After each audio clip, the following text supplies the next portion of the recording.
Bu Imas, Bapak on. Iya Pak, mohon maaf. Enggak. Assalamualaikum. Waalaikumsalam warahmatullahi Iya, wabarakatuh. Iya, iya, Imas iya. baru sampai kampus, Prof. Iya udah. Sehat. Iya, Pokoknya sehat. Bapak nanti menanti aja ya. Menanti Oh, komando Bu iya, Imas iya, ya. nggak apa-apa. Iya. Mangga, mangga. Maaf, Prof, ini kampusnya kan agak jauh dari kita, kampus baru, kampus tua. Jadi,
kalau tadi.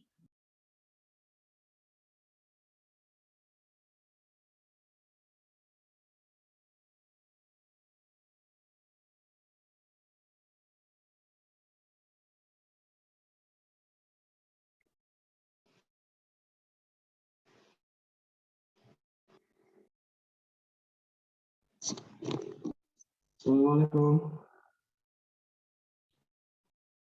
Salam. Assalamualaikum warahmatullahi wabarakatuh. Pak Dekan sudah hadir. Jadi mulai Bu Fitri. Baik, saya mulai. Bismillahirrahmanirrahim.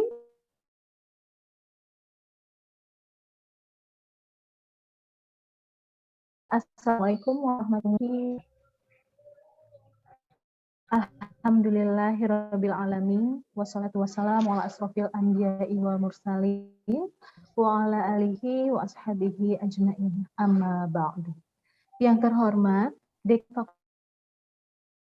Fakultas Banten, Bapak Dr. Nana Jumhana MAG, para wakil dekan Fakultas Tarbiyah dan Keguruan, Ketua LPM Universitas Islam Negeri Sultan Maulana Hasanuddin Banten, Bapak Dr. Zaki Gufron, para ketua dan sekretaris jurusan Fakultas Tarbiyah dan Keguruan, narasumber kita pada kegiatan kali ini, yaitu Bapak Profesor Dr. Muhammad Syarif Sumantri MPD, serta Bapak dan Ibu dosen di lingkungan Fakultas Tarbiyah dan Keguruan. Puji syukur kehadirat Allah Subhanahu wa Ta'ala yang telah memberikan rahmat kepada kita sehingga kita dapat melaksanakan kegiatan review kurikulum jurusan PGMI pada hari ini Selasa 21 Desember 2021. Sholawat serta salam, tak lupa mari kita curahkan kepada Nabi besar kita Muhammad Sallallahu Alaihi Wasallam yang telah memberikan suri tauladan bagi kita semua. Baik Bapak Ibu sekalian, untuk mengawali kegiatan ini, marilah kita bersama-sama mengucap basmalah. Bismillahirrahmanirrahim. Acara selanjutnya yaitu sambutan-sambutan.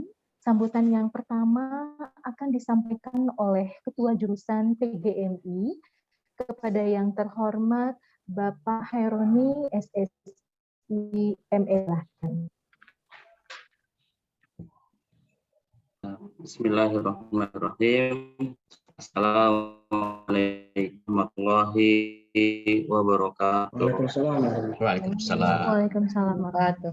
Bapak Dekan Fakultas Tarbiyah yang kami hormati, Bapak dan Ibu Wakil Dekan Fakultas Tarbiyah dan Keguruan yang saya hormati, Bapak Ketua LPM yang saya hormati, Bapak dan Ibu Ketua Gugus dan Penjamin Mutu Fakultas Tarbiyah dan juga di Prodi PGMI, kemudian Bapak dan Ibu Ketua Jurusan yang berkenan hadir pada kesempatan kali ini, dan tak lupa yang kami akan Bapak Profesor Dr. Muhammad Syarif Sumantri MPD selaku narasumber pada kegiatan kita pada pagi hari ini. Puji syukur kehadirat Allah Subhanahu wa Ta'ala, pada pagi hari ini kita diperkenankan untuk melakukan suatu kegiatan. Ya, pada intinya kita bersilaturahim dengan Prof. Syarif Sumantri, dan sebelumnya juga kami mengucapkan terima kasih kepada Pak Profesor Muhammad Syarif Sumantri atas kesediaan beliau meluangkan waktunya untuk membaca-baca, memberikan coret-coretan dan catatan-catatan terhadap draft yang sudah kami kirimkan sebelumnya. Jadi kalau mau disebutkan bahwa tujuan dari kegiatan kita pada pagi hari ini adalah mereview atau boleh dibilang kalau kata Pak Dekan itu adalah review dari pakar. Dan kebetulan sudah kami hadirkan di sini dan alhamdulillah sudah berkenan Pak Profesor Muhammad Syarif dari Universitas Negeri Jakarta. Sebagai sedikit pengantar mengenai pendidikan kurikulum ini, memang pasti akan ditemukan banyak sekali kekurangan. Pertama, karena di sini kita mengemban suatu amanah, yaitu amanah kebijakan tentang MBKM yang memang perlu kita adaptasi di dalam kurikulum kita. kebetulan sekali memang pada tahun 2021 ini memang sudah waktunya kami melakukan review kurikulum. Yang terakhir kita review pada tahun 2017 dan diberlakukan di 2018. Maka di tahun 2021 ini memang perlu untuk melakukan review, dan ketika akan melakukan review ada kebijakan yang diberlakukan di perguruan tinggi, yaitu mengenai hak belajar di luar program, dan itu akhirnya kami coba untuk masuk dalam kurikulum kami yang baru. Beberapa kekurangan yang kami rasakan adalah memang karena di Kementerian Agama sendiri isu mengenai MBKM ini belum sampai pada tataran IKU atau indikator kinerja utama Kementerian sendiri, sehingga memang pengerjaan atau implementasi dari kebijakan MBKM itu sendiri belum begitu menggeliat gitu di tingkat perguruan tinggi di bawah Kementerian Agama. Oleh karena itu mungkin pada penyusunannya banyak sekali hal-hal yang memang istilahnya kalau dalam bahasa kami disebut dengan ijtihad ya, artinya ya kami memutuskan sesuatu yang mungkin ya sepemahaman kami sendiri, tapi itu pun terlalu banyak mungkin hal-hal yang perlu kami koreksi. Yang kedua adalah ketika penyusunan kurikulum kami menghadapi beberapa kendala yang sama dengan waktu ketika kami menyusun kurikulum di 2017 yang diberlakukan di 2018, yaitu tentang KKNI, di mana ada beberapa mata kuliah, kalau boleh saya sebut sekitar 42 atau 41 SKS mata kuliah penciri universitas gitu ya. Jadi dan dari hasil peninjauan yang kemarin rapat bersama dengan para ketua di anggota senat sendiri, memang mata kuliah ini tidak bisa dikurangi gitu. Akhirnya membengkak pada mata kuliah lain yang terpaksa memang harus kami kurangi, dan itu jadi agak mungkin ya beberapa mata kuliah mungkin bobot SKS-nya dirasa kurang ya, tapi mau bagaimana lagi karena memang kami juga harus mengakomodir keputusan dari perguruan tinggi. Baik, itu mungkin sebagai pengantar Bapak dan Ibu-Ibu, sekali lagi kami mengucapkan terima kasih atas kehadiran Bapak dan Ibu untuk melihat kembali bagaimana kami menyusun kurikulum, dan ini menjadi bagian dari proses pembelajaran kami, karena terus terang sekali lagi bagaimana implementasi MBKM di perguruan tinggi khususnya di PTKIN itu memang belum sepenuhnya 100% gitu ya, menjadi pengetahuan yang mendasar bagi kami. Baik, terima kasih sekali lagi dan mohon maaf atas segala kurangnya. Saya akhiri. Assalamualaikum warahmatullahi wabarakatuh. Waalaikumsalam warahmatullahi wabarakatuh. Sambutan yang kedua akan disampaikan oleh Ketua LPM kepada yang terhormat Bapak Dr. Jaki Gufron, disilakan. Terima kasih. Bismillahirrahmanirrahim. Assalamualaikum warahmatullahi wabarakatuh. Alhamdulillahirabbil alamin, wassalatu wassalamu ala asyrafil anbiya'i wal mursalin sayyidina Muhammadin wa ala alihi wa sahbihi wa barik ajmain, amma ba'd. Yang terhormat Bapak Dekan Fakultas Tarbiyah dan Keguruan beserta para wakil dekan. Yang kami hormati Bapak Ketua Jurusan PGMI, Sekretaris Jurusan PGMI, para kader dan sektor di lingkup tarbiyah dan keguruan, juga para gugus penjamin mutu mitra kami di Fakultas Tarbiyah dan Keguruan. Wabil khusus pada hari ini kami ucapkan terima kasih atas kesediaan Prof. Muhammad Syarif Sumantri atas kehadiran beliau di acara review kurikulum MBKM PGMI. Terima kasih, Prof. Alhamdulillah, pertama sekali puji syukur kehadirat Allah Subhanahu wa Ta'ala, kita masih diberikan nikmat kesehatan sehingga pada hari ini bisa berkumpul melalui akses daring ini untuk sama-sama melihat atau mereview dan mendengarkan dari narasumber bagaimana kondisi kurikulum MBKM yang sudah dibuat. Menurut Pak Khaironi itu artinya sudah ijtihad dari para dosen dan juga di lingkungan PGMI. Salawat beserta salam tidak lupa kita haturkan salam kepada Nabi Muhammad SAW. Semoga kita semua mendapatkan syafaat beliau di hari akhir nanti kelak. Amin.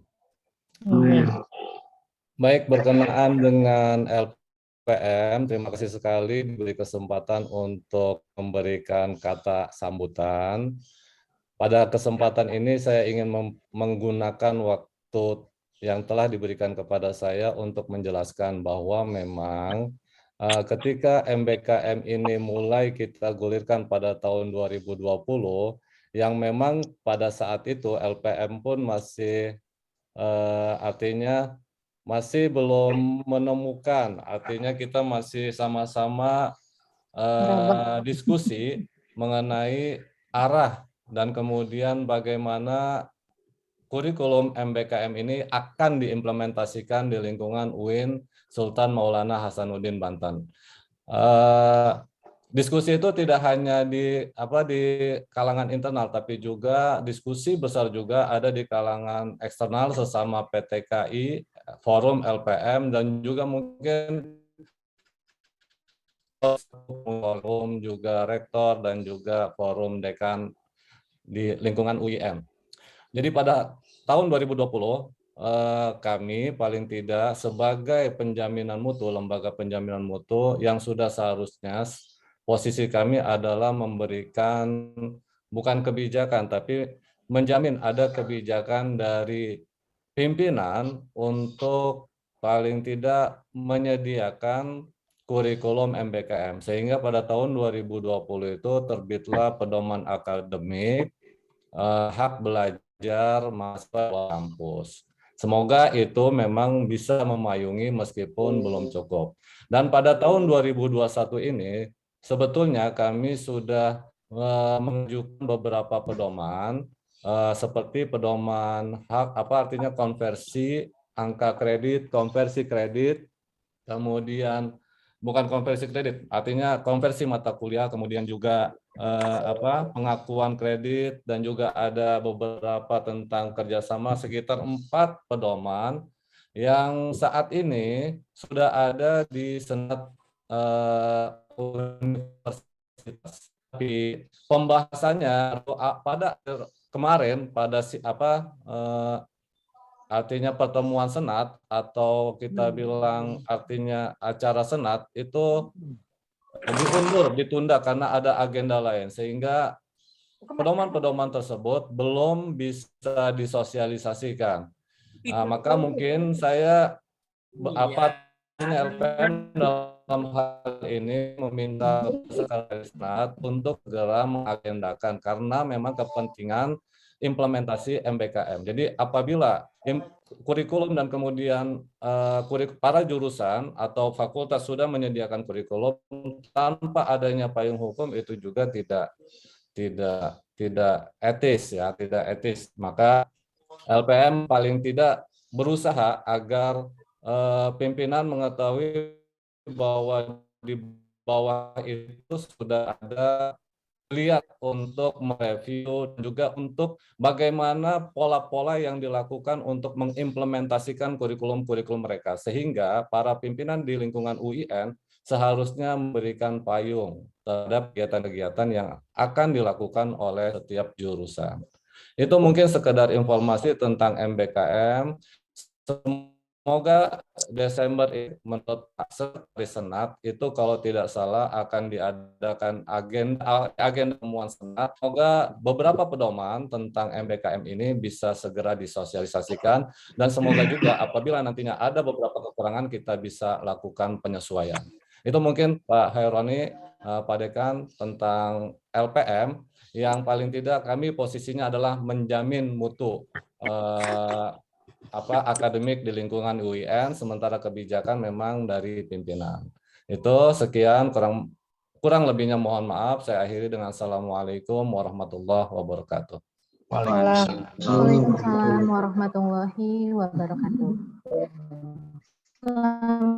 Sambutan selanjutnya yaitu akan disampaikan oleh Wakil Dekan 1 Fakultas Tarbiyah dan Keguruan kepada yang terhormat Ibu Dr. Hajah Neng Muslihah, PhD, silahkan. Sebenarnya sudah cukup karena pemateri sudah mulai ya, udah siap. Langsung ke dekan aja buka. Gitu. Ya, baik Ibu. Ya, baik. Selanjutnya yaitu sambutan dari Dekan Fakultas Tarbiyah dan Keguruan kepada yang terhormat Bapak Dr. Nana Jumhana, MAG, silahkan. Membuka. Untuk membuka acara ini. Baik, bismillahirrahmanirrahim. Assalamualaikum warahmatullahi wabarakatuh. Waalaikumsalam. Alhamdulillah nahmaduhu wa nasta'inuhu wa nastaghfiruh wa na'udzu billahi min syururi anfusina wa min sayyiati a'malina. May yahdihillahu fala mudilla lahu wa may yudlil fala hadiyalah. Asyhadu an la ilaha illallah wa asyhadu anna Muhammadan abduhu wa rasuluh. Amma ba'du. Pak jurusan Pendidikan Guru Madrasah Ibtidaiyah beserta Sekjur, para wakil dekan lingkungan Fakultas Keguruan, Bapak Ketua LPM yang alhamdulillah pada pagi ini bisa juga hadir di tengah-tengah kita. Wabil khusus dan yang kami muliakan Bapak narasumber kita atau reviewer kita Bapak Profesor Dr. Muhammad Syarif Sumantri MPD yang alhamdulillah telah hadir di tengah-tengah kita, dan kami ucapkan terima kasih Prof sudah bisa hadir di tempat kami. Selamat datang walaupun secara virtual. Bapak Ibu para dosen di lingkungan Fakultas Keguruan dan juga hadir di tengah-tengah kita juga para teman-teman di tim gugus mutu fakultas dan prodi ya di dalam kegiatan ini. Pertama kita panjatkan puji syukur kepada Allah Subhanahu wa taala. Alhamdulillah berkat limpahan rahmat tidak serta inayah Allah. Pagi ini kita bisa bersama-sama bersilaturahim walaupun secara virtual dalam rangka melakukan salah satu agenda cukup penting menurut saya dalam perjalanan kita melaksanakan kegiatan pendidikan khususnya di program studi PGMI, yaitu berupa kegiatan review kurikulum prodi PGMI tahun 2021 ini. Sebagaimana yang telah sampaikan tadi Pak Kajur PGMI, Pak Prof, bahwa kegiatan ini adalah salah satu kegiatan yang digagas dan diinisiasi oleh prodi PGMI dalam rangka menyempurnakan syarat dan rukun review kurikulum kalau Pak ya. Setelah kami juga melakukan pengembangan kurikulum kemarin di luar secara luring dengan dihadiri oleh pengguna lulusan sebagian juga dosen, maka kami merasa masih kurang syarat rukunnya dalam pengembangan kurikulum kalau belum direspon. Karena itu maka pada hari ini adalah dalam rangka menyempurnakan rukun tadi ya, rukun pengembangan kurikulum atau review kurikulum, bahwa kami ingin mendapatkan masukan-masukan dari ahli di bidang pendidikan dasar dalam hal ini untuk melihat dan memberikan masukan terhadap PGMI yang telah disusun oleh teman-teman jurusan PGMI ini. Oleh karena itu atas nama pimpinan fakultas saya sangat mengapresiasi kegiatan ini yang dilakukan dan diinisiasi oleh Pak Kaprodi dan jajarannya, dan juga Bapak Ibu semua yang bisa hadir, termasuk Pak Ketua LPM yang juga support pada hari ini. Pada hari ini adalah review ketiga dari 6 prodi di LPTK di FTKI UIN Banten. Pada minggu yang lalu telah dilakukan review juga untuk prodi PBA Pendidikan Bahasa Arab. Dan pada pagi hari ini dalam waktu yang sama juga sedang dilakukan review draft TBI Tadis Bahasa Inggris oleh Pak Dr. Farhan dari UIN Jakarta. Baru saja tadi jam 8 sudah dimulai dan alhamdulillah saya bisa menghadiri juga. Dan pada pagi ini juga dilanjutkan dengan PGMI. Memang kita dorong Pak Prof, teman-teman Kaprodi untuk melakukan review setelah draft ini terbuat ya tersusun. Dalam rangka tadi untuk menyempurnakan mungkin ada kekurangan-kekurangan dan celah-celah yang harus diperbaiki sehingga kita akan lebih dapat menyempurnakan draft yang kita buat, dan insya Allah setelah mendapatkan masukan-masukan dari Pak Prof nanti mungkin bisa,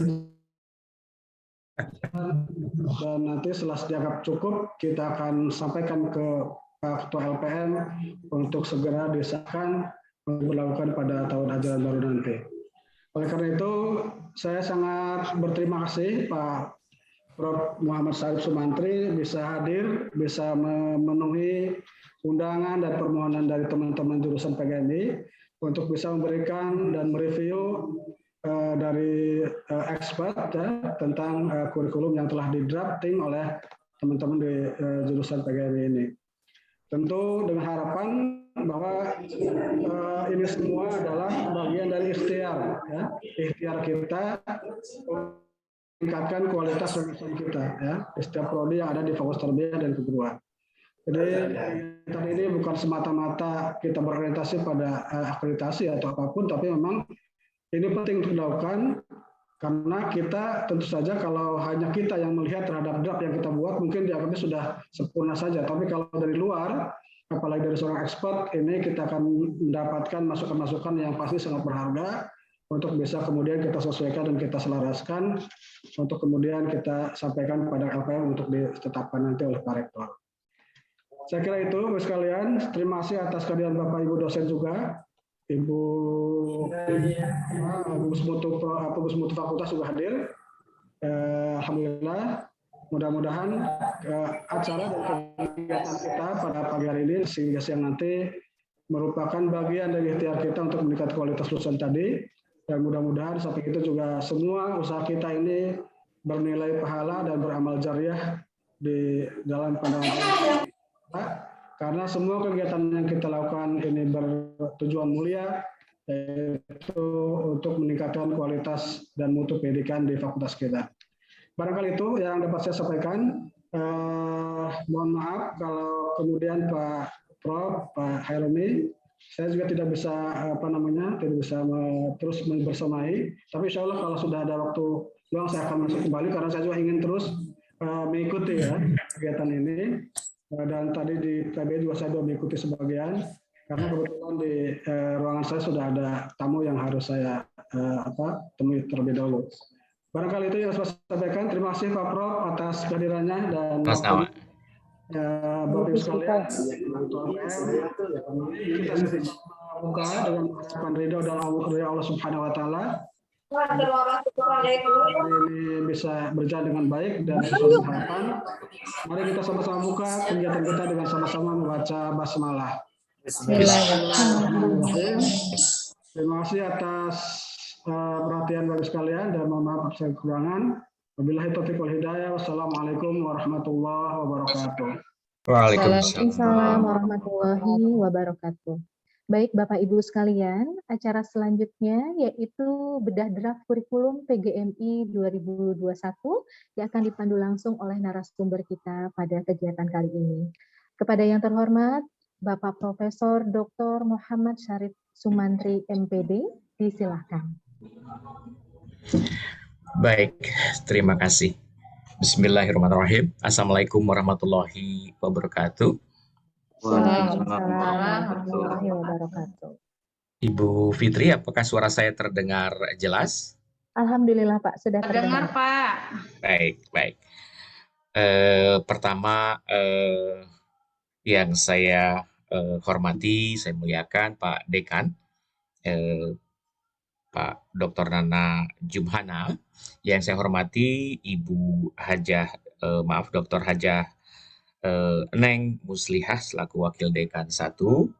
Yang berikutnya yang saya hormati Pak Dr. Zaki Gufron selaku Ketua LPM. Yang saya hormati salam takzim kepada Ketua Jurusan Pak Haironi MSI, dan teman-teman. Di sini saya mengenal kolega saya Pak Oman, Bu Imas, dan lain-lain yang pernah bersama. Selanjutnya ini satu kehormatan bagi saya dimintakan untuk membaca, menelaah draft kurikulum Dan jadi sekali lagi saya sangat tersanjung dan senang sekali. Baik, saya sudah menelaah, membaca, mencermati draft kurikulum yang telah disusun. Adalah pertama, dari sisi prosesnya saya melihat sudah tadi istilahnya sudah tepat seperti itu. Kalau lihat dari bagaimana prosesnya melibatkan semua dosen, melibatkan asosiasi, melibatkan para alumni, melibatkan pengguna, baik guru, sekolah, pemerintah daerah. Juga yang menarik adalah melakukan tracer study dengan data-data yang lengkap. Juga ada naskah akademik yang disusun. Ini juga menunjukkan bahwa ada keinginan atau bahwa kurikulum ini diasumsikan akan menyesuaikan dengan kebutuhan dan perkembangan IPTEK seperti itu. Bapak Ibu yang saya muliakan, bahwa juga pada kekinian kurikulum itu dinamis. Juga saya melihat bahwa kurikulum draft ini juga sudah memperhatikan OBE ya. OBE juga yang sekarang itu adalah dengan pendekatan yaitu Merdeka Kampus atau Merdeka Belajar. Jika berkenan saya mohon izin untuk menyampaikan sebelum saya melihat secara utuh dari kurikulum itu, saya izin share screen.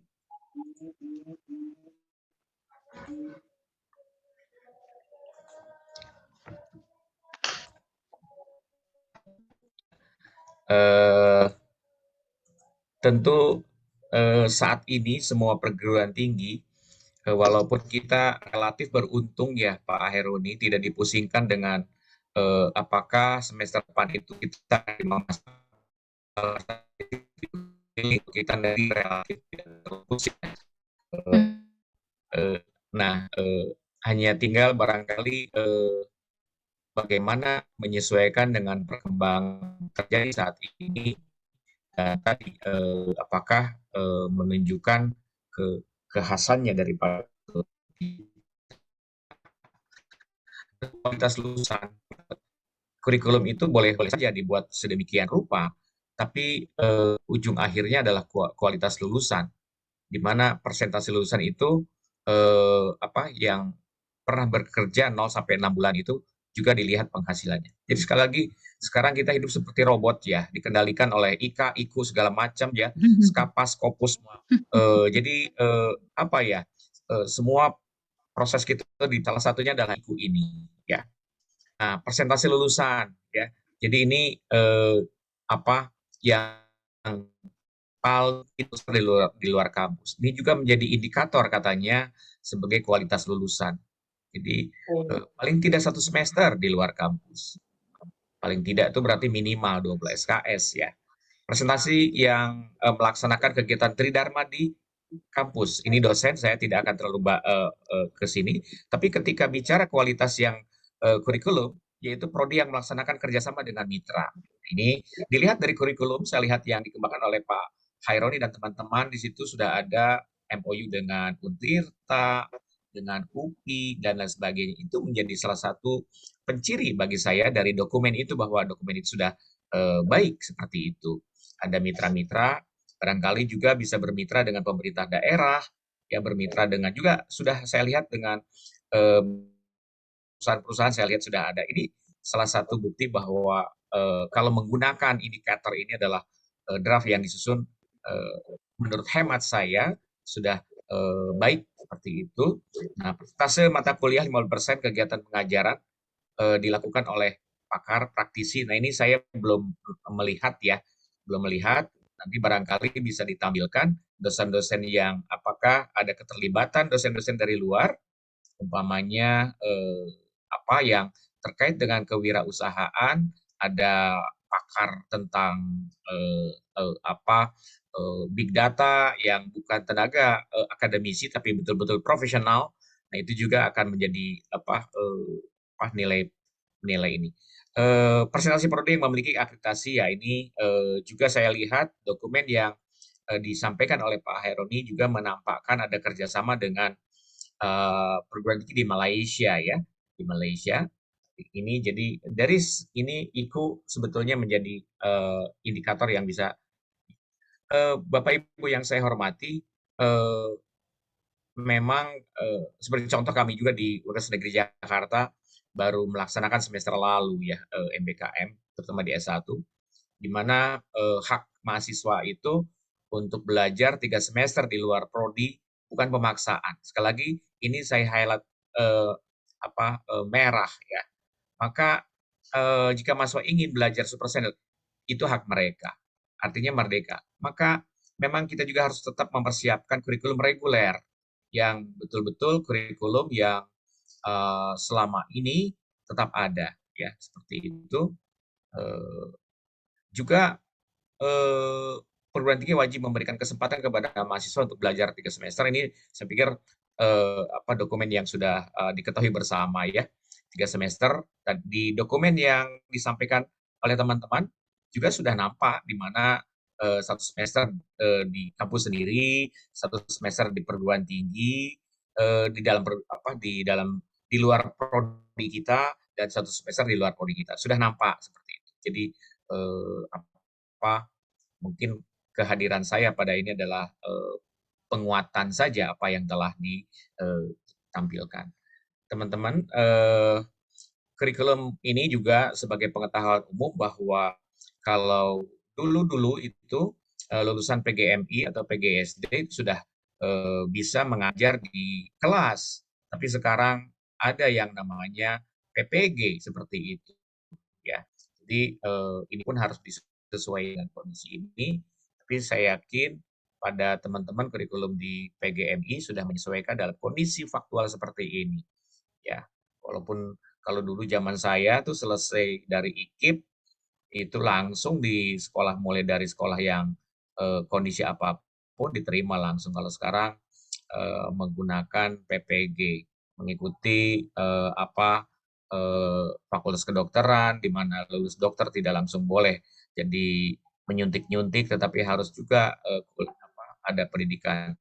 Lulusan hukum tidak langsung bisa membuka notaris, tidak bisa membuka biro hukum dan sebagainya, harus ada sekolah tersendiri. Nah, ini mengikuti dari kondisi tersebut. Maka lalu komponen umum pendidikan guru, ya, kompetensi kependidikan, bekal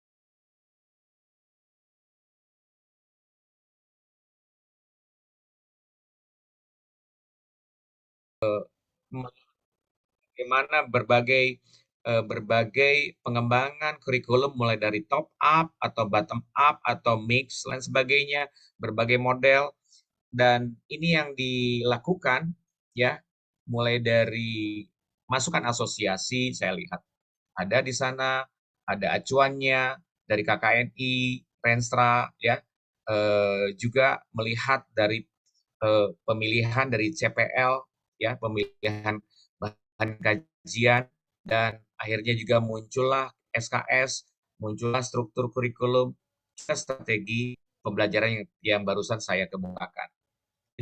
Saya menggunakan koridor ini, lalu saya mencermati dasar dari apa yang dikatakan oleh Pak Haironi, nampaknya saya melihat dari alur ini. Lalu bagaimana mutu itu dikembangkan, dan juga sama bahwa ini tidak terlepas dari tugas kita sebagai gugus penjaminan mutu, baik di level universitas,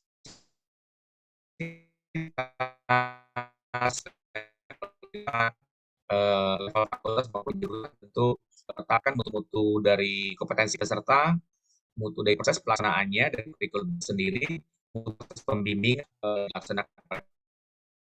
dibimbing oleh siapa, bagaimana kalau atau ini mana sertifikasinya, lalu tujuan sekolahnya bagaimana, ya ini juga bagaimana agar berwawasan global yang disampaikan oleh ini ada dengan bagaimana perannya kita di internasional yang disampaikan adalah kerjasama dalam perguruan tinggi di Malaysia yang mendukung dari asistensi mengajar dari dua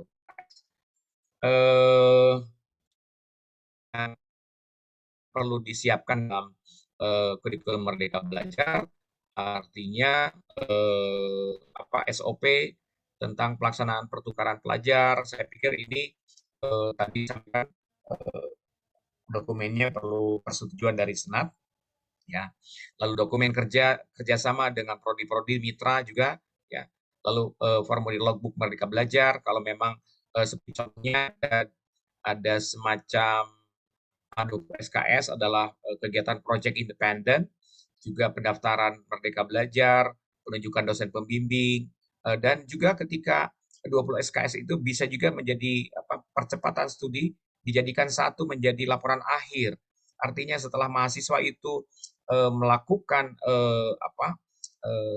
pemagangan lain sebagainya, data-data sudah bisa diambil dan akhirnya bisa menjadi laporan akhir, ya. Jadi tidak selesai 20 SKS baru memulai lagi seminar proposal, lalu ujian ke lapangan lagi mengambil data. Jadi ketika 20 SKS ini bisa juga dijadikan satu menjadi efisien waktu. Ini salah satu yang bisa saya sampaikan tentang idealisme dari ini. Kembali saya ingin menyampaikan catatan-catatan saya yang bisa ini, maaf saya ini stop share. Ya, catatan-catatan saya dari kurikulum yang saya baca, draftnya adalah pertama pelibatan semua dosen, pelibatan asosiasi, pelibatan alumni, juga dilakukan tracer study, melihat juga kajian dari dari naskah akademik, ya, tinjauan dari teologi, lain sebagainya, sosial dan lain sebagainya itu sudah tepat sekali menurut hemat saya, ya. Juga menyesuaikan dengan Merdeka Belajar, OBE. Nah, tadi disampaikan. Nah, beberapa saran ada yang saya temukan, ada pada manajemen kurikulum. Saran saya adalah diasumsikan oleh para ahli pandemik bahwa kondisi pandemik itu tidak akan serta-merta di 2022 itu akan hilang, ya. Maka kalau boleh saya sarankan pada kurikulum yang dikembangkan ini juga melibatkan LMS, Learning Management System. Artinya keterlibatan belajar secara blended itu perlu difikirkan, perlu dimasukkan, karena itu akan menjadi implementasi dari yang selalu diseminar-seminarkan, selalu didiskusikan tentang era 4.0, era 5.0, juga kondisi sekarang. Maka pendekatan atau bagaimana kuliah-kuliah dilaksanakan menggunakan pendekatan blended atau bagaimana learning management system itu juga diselenggarakan di prodi kita, di jurusan kita, yang tentu tidak akan terlaksana apabila universitas tidak terlibat. Artinya ini secara sistemik dan sistem ini harus memang membutuhkan kerja keras, biaya yang, tapi saya yakin dengan profil UIN Sultan Maulana akan bisa terintegrasi dengan baik. Nah, tadi 20 SKS di luar kampus juga bisa didirikan. Yang berikutnya juga melihat kecenderungan beberapa kali saya dan sebagainya, memang tidak ada istilah guru kelas di sana, ya.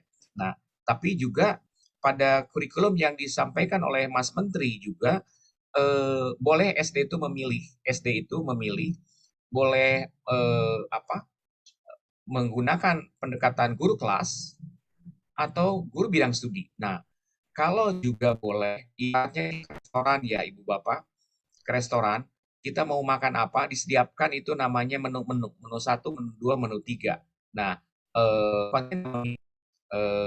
saya makan menu ini. Begitu juga bagi mahasiswa yang akan kuliah di tempat kita, itu juga bisa memilih. Artinya, saya sarankan ada wacana untuk peminatan.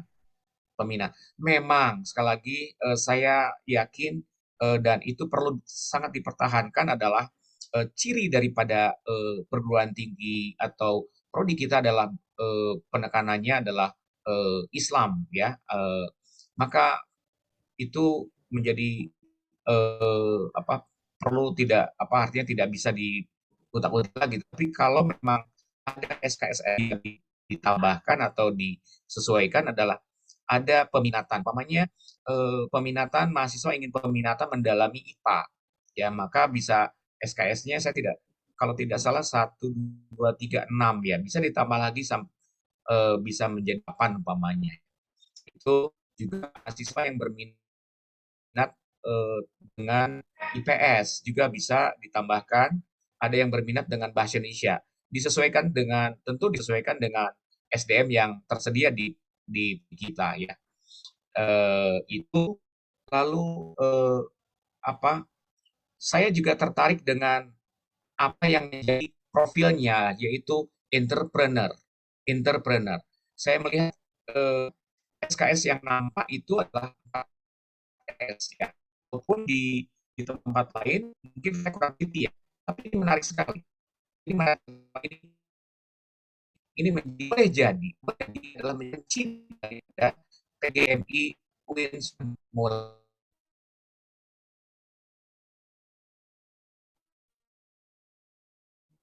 Intinya lebih kuat menurut saya, kuat.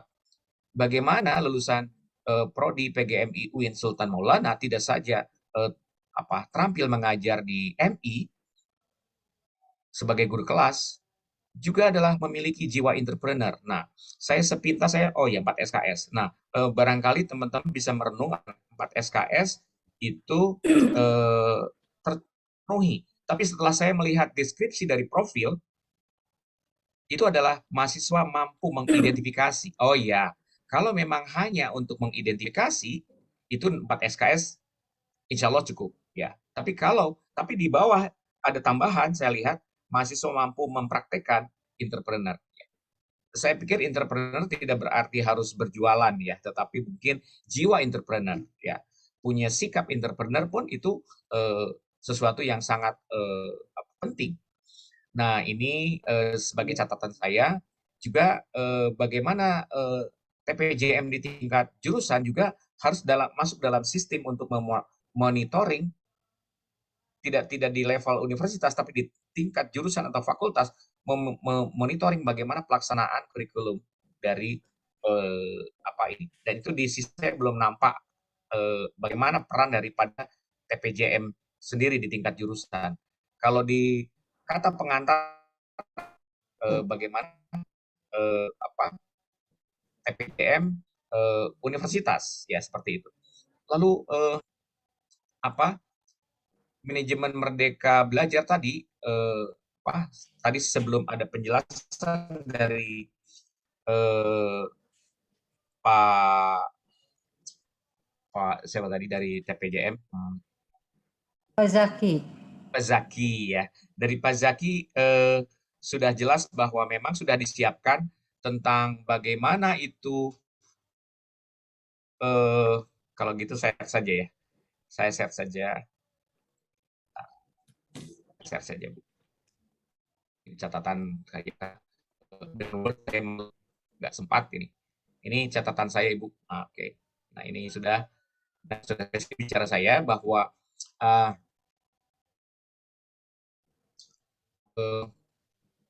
TPJM tingkat jurusan ya, ini yang akan atau tingkat fakultas lah setidaknya akan memantau bagaimana pelaksanaannya. Nah, manajemen belajar itu di luar kampus. Nah, ini yang tadi saya katakan perlu sepertinya saya belum memahami tapi setelah dijelaskan bahwa memang tinggal ditandatangani oleh Senat, yaitu Juknis, Juklak, SOP-nya bagaimana seperti apa. Ini juga penting. Nah, kalau kami kemarin untuk Merdeka Belajar itu kami berusaha untuk banyak silaturahim dengan asosiasi ya, Asosiasi PGSD Indonesia, lalu saling bertukar, saling berdialog apa yang bisa disesuaikan sehingga memudahkan untuk berkomunikasi. Itu salah satu. Lalu ada mata kuliah filsafat ya, ada filsafat umum, lalu ada filsafat saja. Seperti ada 2 mata kuliah. Nah, memang di filsafat itu bagus ya, bagaimana mahasiswa sejak awal memahami tentang kebenaran ya. Tapi ada beberapa ini juga adalah menggunakan istilah logika ya. Ini aja yang saya secara ini ada filsafat dua-duanya, mudah-mudahan kalau dijembrengkan, mudah-mudahan substansi ya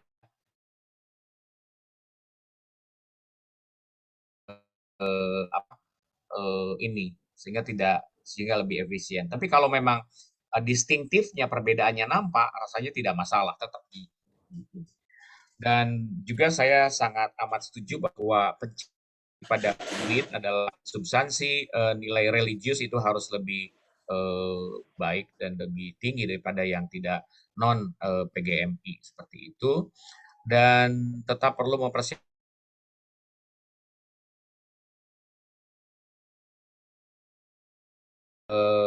bagaimana strateginya 20 SKS ini ketika mahasiswa itu magang ke lapangan, mata kuliah apa, kesempatan proyek-proyek apa, kesempatan apa mahasiswa itu memperoleh datanya sehingga langsung bisa menyusun skripsi. Itu juga kan tetap biar bagaimana kita menggunakan pendekatan akreditasi ya, kepuasan juga mahasiswa, di mana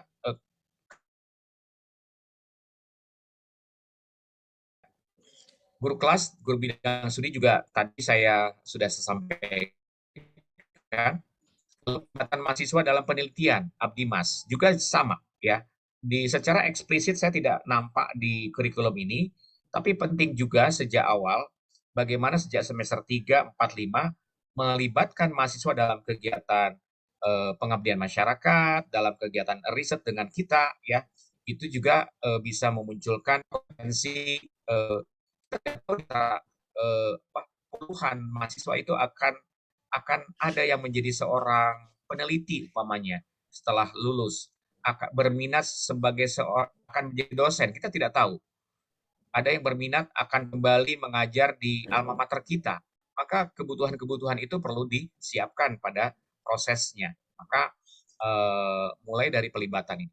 Nah, ini tidak eksplisit, tetapi dari profil menjadikan penelitian, mampu penelitian. Nah, ini saya bimbang, ini untuk dosen ataukah untuk mahasiswa seperti itu ya. Tapi kalau sudah ada barangkali tidak masalah. Nah, ini berikutnya halaman 33 penjelasan kerangka berpikir. Di situ ada istilah tentang CPL itu ada kompeten ya, ada materi, ada kajian, ada konteks. Nah, kompeten sudah dijelaskan, tapi dalam konteks belum terjelaskan. Saya sebagai pembaca di luar naskah itu, ini yang dimaksud konteks itu apa ya? Jadi polanya sudah bagus, tapi nampaknya perlu ada penjelasan apa yang dimaksud dengan konteks itu. Tentu konteks itu adalah PGMI-nya, juga konteks itu adalah perguruan tinggi yang memang kita bernuansa Islami, atau konteksnya adalah perguruan tinggi yang kita memiliki penciri seperti adalah memiliki potensi atau kemampuan entrepreneur yang baik seperti itu. Nah, ini penghitungan tadi bobot SKS, ada kedalaman, keluasan ini juga ya barangkali sudah tepat dihitungnya ya. Ada perhitungan lain di mana menggunakan 50 menit tatap muka, 60 terstruktur, 60 menit, sehingga 1 minggu itu 170 menit hingga jatuhlah jumlah SKS. Dan ada lagi tadi kalau nggak salah dokumennya, saya lupa di situ tercatat di level 6, di dokumennya saya izin buka, dokumennya itu tertulis, maaf, tertulis itu pada KKNI level 8, maaf,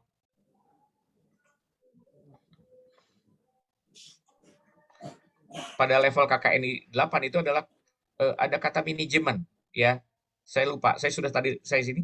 Nah, itu mungkin barangkali typo ya, lupa ini. Jadi saran saya itu untuk dihilangkan. Saya pikir itu yang ini juga di akhir perlu ada semacam contoh beberapa sampel dari RPS ya. RPS yang menggambarkan proses Merdeka Belajar ya, Merdeka Belajar entah itu juga proses bagaimana PJBL itu dilakukan atau proyek itu dilakukan, juga bagaimana ada pelibatan teknologi di situ ya, entah dengan menggunakan aplikasi apa silahkan, tapi itu akan menggambarkan bahwa prodi kita itu juga adalah secara faktual itu melakukan kegiatan-kegiatan yang sesuai dengan tuntutan dari masyarakat, pemerintah, maupun pengguna lulusan yang sudah tergambar secara jelas dalam rencana pembelajaran yang kita siapkan.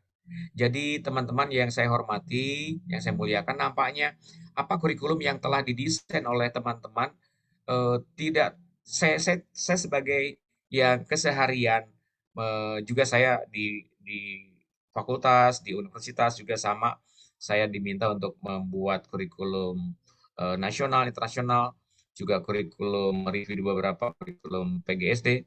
Nampaknya tidak ada hal-hal yang yang membuat saya ini tidak tepat. Apa yang telah dilakukan oleh Pak Haironi itu prosesnya sudah baik. Itu tinjauan saya sementara Pak Haironi. Saya pikir seperti itu. Terima kasih Pak Haironi. Tadi ke pimpinan moderator.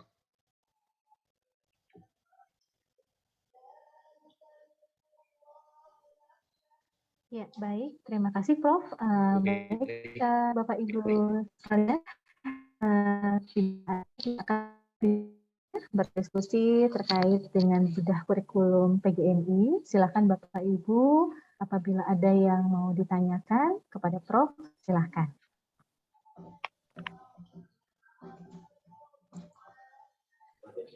Saya mau tanya. Ya, silakan Ibu. Assalamualaikum warahmatullahi wabarakatuh. Waalaikumsalam. Terima kasih Prof. Dr. Syarif Sumantri. Ya, kita bisa bersilaturahim ya Pak ya. Ya Bu. Saya Neng Musliha Pak. Iya Bu Neng. Saya Neng Musliha ya. Mengenai ini Pak,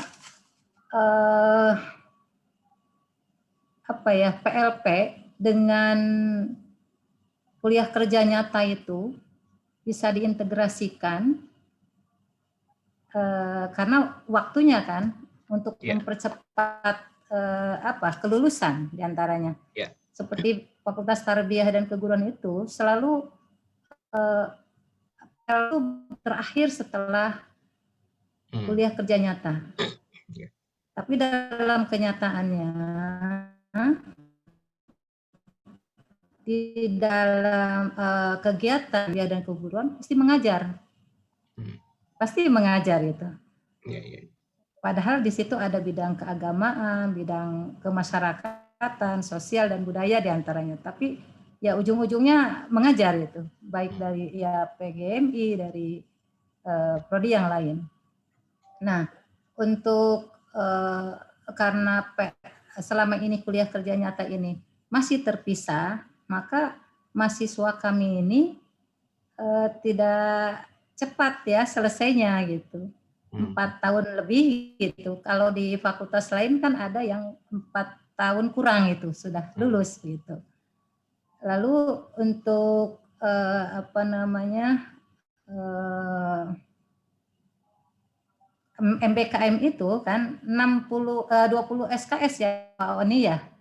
Pak Roni 20 SKS ya yang di luar itu apakah tidak menghambat waktu yang tadi itu kan. Nah itu.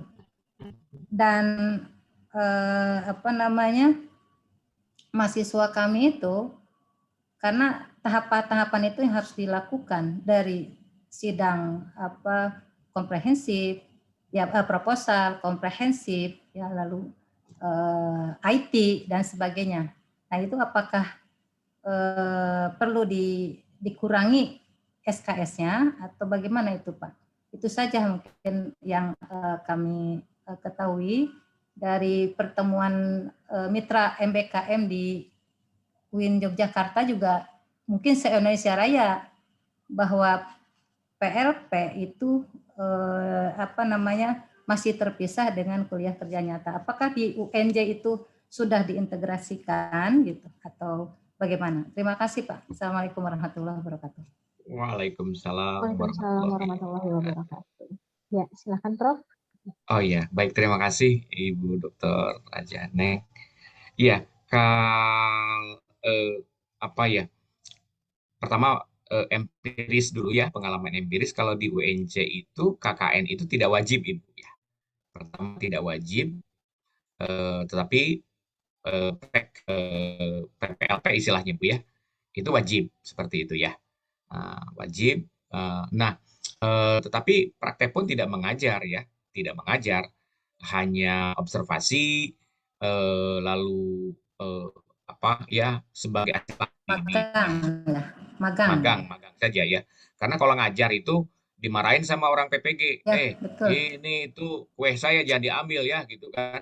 Tapi pada prakteknya hanya mahasiswa saya yang PGSD itu baru masuk itu sama guru-guru suruh ngajar, guru menggantikan ya, suruh bikin ini lain sebagainya. Pada faktanya memang mereka disuruh ngajar, faktanya ya, tapi secara yuridis mereka dilarang mengajar gitu kan. Tidak apa-apa, ini yang saya katakan sudah berseloroh, inilah merdeka belajar. Nah, ketika KKN itu tidak diwajibkan, mahasiswa boleh memilih. Nah, ketika memilih itulah ada namanya kan kita rekognisi pengalaman lampau. Jadi sertifikatnya itu bisa dikonversikan gitu Bu ya, bisa dikonversikan kalau memang itu mengajar. Sepanjang sekali lagi betul-betul ada justifikasi bahwa KKN itu betul-betul relatif koheren dengan praktek mengajar yang memang di kurikulum. Menurut hemat saya, ya tidak masalah itu, tidak masalah. Ya, sepanjang sekali lagi antara jadi kenapa SKS itu dihilangkan dan sebagainya bukan itu masalahnya. Apakah kegiatan aktivitas ini memang mendukung daripada profil itu? Jadi seperti itu. Apakah mendukung dari profil itu? Itu saja alasannya. Ya, itu saja. Ketika KKN itu ada sertifikatnya dan di belakangnya diberi penjelasan dalam KKN itu dilaksanakan ini sekian jam, berapa lama dan sebagainya. Setelah oleh Pak Roni ini nampaknya ini sudah sesuai dengan kompetensi yang ada di kegiatan praktek. Maka Pak sebagai kajur tentu dengan bonek bahwa ini ya memang layak. Ini sangat logis bahwa ini mereka mahasiswa sudah kompeten. Seperti itu, Bu. Ya. Nah, jadi tadi sekali lagi sepanjang. Tapi kalau KKN-nya yang lain gitu kan, tiba-tiba minta dikonversi ya tidak fair juga gitu ya. Umpamanya ketika KKN bikin cilok, cimol gitu kan. Nah, itu masuknya dikonversi ke wirausaha ya, ke wirausaha atau entrepreneur ya, atau kerja bakti ya, membangun jalan dan sebagainya, yaitu tidak tepat untuk itu. Di UNJ sekali lagi tidak wajib KKN, tapi karena KKN itu menjadi salah satu kegiatan yang kegiatan merdeka, kami pun sedang mendesain bagaimana KKN itu menjadi pilihan mahasiswa untuk istilahnya mereka punya pengalaman dalam kondisi yang berbeda di luar kampus. Kan intinya kan bagaimana mahasiswa memiliki pengalaman di luar kampus, maka KKN itulah yang media KKN itu yang dilakukan, diberdayakan. Ini bisa juga menjadi salah satu 20 SKS tersendiri. Seperti itu, Bu Neng. Apa perlu micro teaching, Pak? Di semester berapa? Semester 6 itu. Apa bisa digabung dengan strategi pembelajaran? Tidak terpisah dari itu. Betul. Strategi pembelajaran bisa digabung dengan micro teaching ya. Micro teaching, beberapa teman dosen di tempat kami mengatakan bahwa strategi itu ada yang menggabungkan dengan micro teaching, ada juga tersendiri ya. Tersendiri itu memang lebih intens tetap ke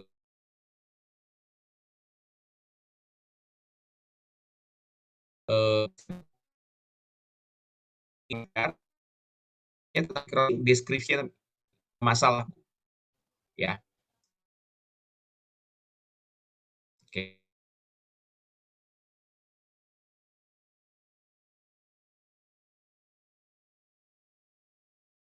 Ada 200 SKS.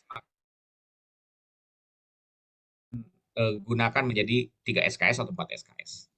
Jadi untuk menetapkan SKS memang di tempat saya juga kadang berdebat ya. SKS berdasarkan feeling ya. Kayaknya ini 3 SKS deh, kayaknya ini 2 SKS. Tapi kalau orang MIPA nggak bisa, ini harus dihitung ya, dihitung deh berapa hitung-hitungannya. Jadi tapi di tempat Ibu sudah nampak ada kedalaman, keluasan. Nah, kedalaman keluasan itu tepat, juga ada yang menggunakan pendekatan berapa menit untuk praktek mahasiswa itu ke-8 keterampilan dalam 1 minggu. Rasanya dia membutuhkan 200 menit, maka itulah jatuhnya menjadi skor SKS seperti itu. Jadi supaya lebih tanda kutip supaya lebih inilah saintifik, Bu. Karena ada juga kan SKS yang berdasarkan kebutuhan. Tolong dong saya SKS-nya tambah. Kenapa? Ya biar saya dapat HUM. Ya, HUM-nya banyak gitu kan. Nah, itu kan SKS berdasarkan suka-suka. Gitu, Bu Neng. Ya, baik, terima kasih Prof. Ya, Enggak. terima kasih masukannya ya. Ya, terima kasih Prof. Selanjutnya silakan Bapak Ibu. Apabila ada yang mau ditanyakan kembali, silakan. Ini kan penguatan ya. Ya, silakan Pak Kajur. Terima kasih atas paparan tadi Prof. Alhamdulillahirrahmanirrahim. Ada beberapa hal yang mau kami konfirmasi. Yang pertama tentang blended learning, Prof. Kebetulan di Fakultas Tarbiyah sendiri kita memanfaatkan e-learning. Ya, cuman memang kesulitan kami adalah dari sisi memang kembali lagi pada para pengguna ya, Prof. Jadi kita sudah menggunakan e-learning semenjak tahun 2020 ya. Jadi semenjak kita ada pandemi itu kita sudah mulai menyiapkan ya kegiatan pembelajaran menggunakan e-learning sudah disiapkan. Nah, setahun ini juga kita sudah menggunakan lagi. Nah, akan tetapi kendalanya adalah kembali lagi pada para penggunanya itu sendiri. Artinya memang kegiatan pembelajaran yang menggunakan media LMS itu hanya mungkin beberapa orang dosen saja yang mau menggunakan. Selebihnya memang lebih banyak intens itu menggunakan via video conference seperti itu misalkan, Prof. Memang kesulitan kami adalah ketika menggunakan video conference seperti ini adalah record ya atau rekaman atau catatan mengenai kegiatan perkuliahan yang sudah dilakukan oleh dosen-dosen ya. Kalau menggunakan LMS kan kita bisa pantau ya, maksudnya dosen ini masuk tidak hari ini gitu, itu kita bisa pantau. Tapi kalau dengan menggunakan video conference seperti itu juga susah kita pantau. Akhirnya saya berinisiatif untuk membuat suatu catatan agenda secara online yang itu digunakan oleh yang diisi oleh mahasiswa. Jadi mahasiswa kami wajibkan untuk mengisi keterangan kegiatan atau catatan perkuliahan pada hari itu, aktivitasnya apa saja, media yang digunakan apa, kemudian catatan-catatan materi yang diberikan oleh dosen itu apa. Itu ada kami berikan linknya, dan biasanya ketua kelas setiap kali setelah perkuliahan. Itu tuh memang tidak begitu rajin dilakukan ya Prof, karena memang sekali lagi harus rutin ya untuk saling mengingatkan mahasiswa, dan mungkin kalau di kelas saya itu bisa, tapi kalau di kelas yang lain agak lumayan juga kita mengingatkan. Ada sekitar lebih dari 50 kelas yang harus kita kontrol setiap hari gitu untuk masalah seperti ini. Nah mungkin Prof, saya pengen coba meminta best practice ya, bagaimana LMS ini digunakan di UNJ sedemikian sehingga memang para dosen dalam hal ini dan juga mahasiswa cukup terbiasa ya, familiar dengan LMS yang kita gunakan gitu. Itu yang pertama yang pengen mau kita konfirmasi. Jadi lebih tepatnya sih meminta bagaimana sih upaya yang dilakukan oleh UNJ untuk membiasakan ya para dosen kita terbiasa menggunakan LMS ya, tanpa perlu lagi ditakuti ini dan itu gitu misalkan. Kemudian yang kedua adalah mengenai PJBL ya. Di kurikulum sini sebenarnya saya sudah memasukkan tentang bagaimana pendekatan pembelajaran yang bisa digunakan PJBL. Nah, ketika kita menggunakan suatu pendekatan pembelajaran, maka otomatis ini juga akan berpengaruh bagaimana metode evaluasinya atau teknik evaluasinya. Saya pernah mengusulkan bagaimana misalkan evaluasinya kita tidak lagi menggunakan UTS UAS. Nah, untuk pembelajaran dengan pendekatan project based learning, bagaimana memang si projectnya tersebut yang kita gunakan sebagai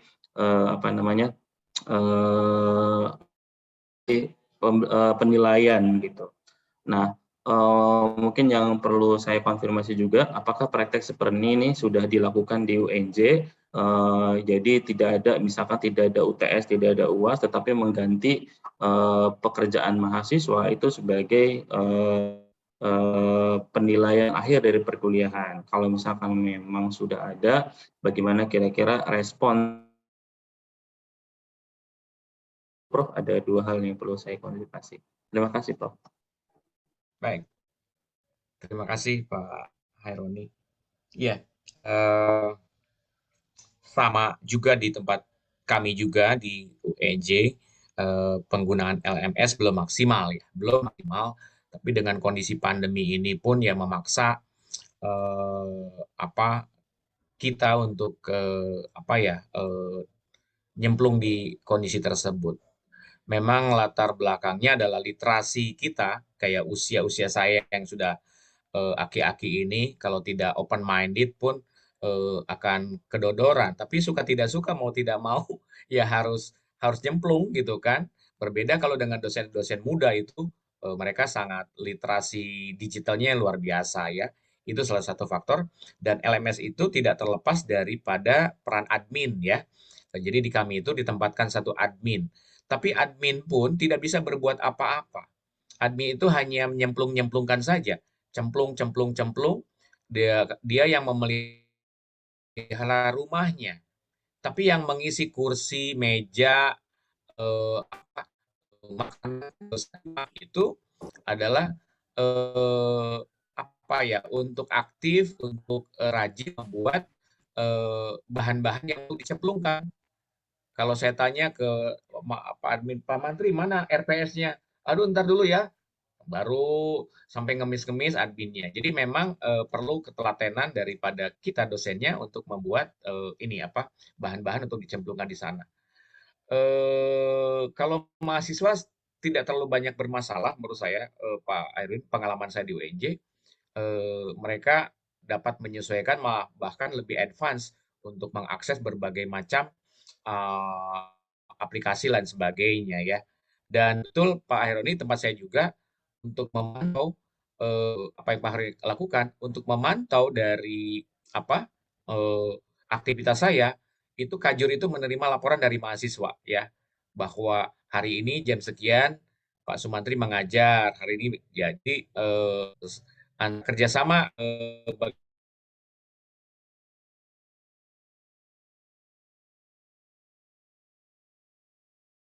Tentu ada peran daripada gugus penjaminan mutu yang ikut memantau daripada kinerja melalui LMS di yang kita lakukan. Yang berikutnya adalah yang kami lakukan juga adalah menggunakan reward, Pak. Setiap tahun itu memberikan penghargaan kepada dosen yang paling intens melakukan LMS, ya. Itu dipajang di profil universitas. Ini loh dosen yang ini juga ya rewardnya bisa dalam bentuk penghargaan seperti itu. Itu yang bisa saya sampaikan tentang bagaimana LMS, ya. Jadi memang kondisinya tidak jauh berbeda di tempat Bapak, di tempat kami pun ada yang literasinya tinggi, ada juga yang ini. Tapi istilah saya sangat suka dengan istilah Pak Heroni, terus berikhtiar, ya. Apapun kondisinya, terus berikhtiar mencapai di sana. Lalu mengenai PBL dan PJBL, ya tentu kita sangat memahami, sangat ini bahwa kita di perguruan tinggi itu kan memiliki otonomi dosen, ya Pak Herini, ya. Jadi itu sangat tidak masalah kalau umpamanya seorang dosen, Pak Oman umpamanya kan tidak melakukan UTS, tidak melakukan UAS, langsung UASnya dibentuk adalah dalam bentuk proyek dan karyanya bisa ditunjukkan ini loh dan sebagainya, sepanjang sejauh Pak Oman bisa menjelaskan bahwa nilai saya itu berdasarkan proyek dengan rubriknya seperti ini, ya. Nah, itu maksud saya Pak Oman bisa katakan sebagai dosen yang profesional. Jadi tidak masalah Pak, kalau di tempat kami sih itu semua otoritas otonomi dosen untuk menilai siapapun dalam kondisi apapun bahwa seseorang itu memang layak menjadi sangat baik atau cukup dan sebagainya. Begitu Pak Heroni. PJBL itu sangat direkomendasikan.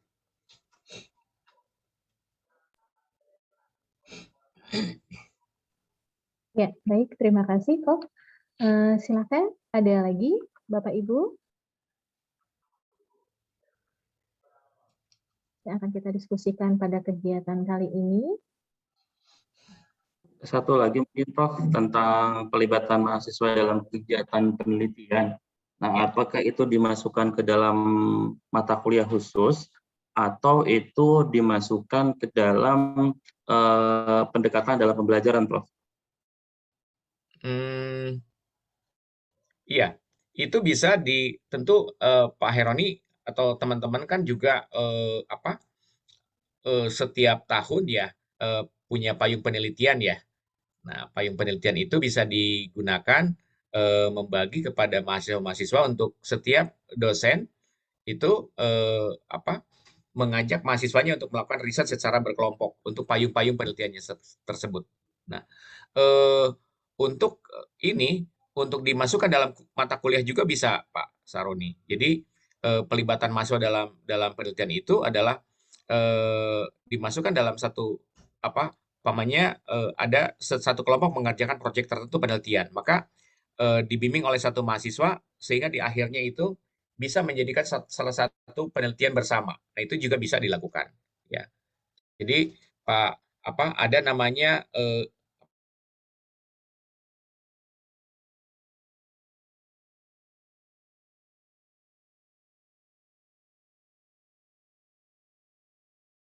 riset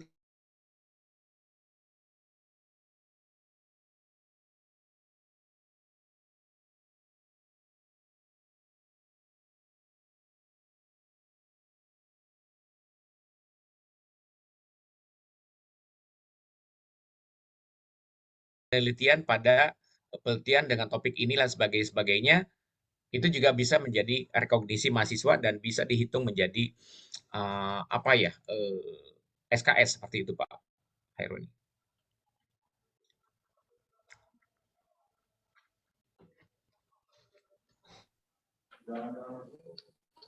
Ya, silakan kepada Bapak Ibu, apabila ada yang akan diskusikan lagi dengan Prof.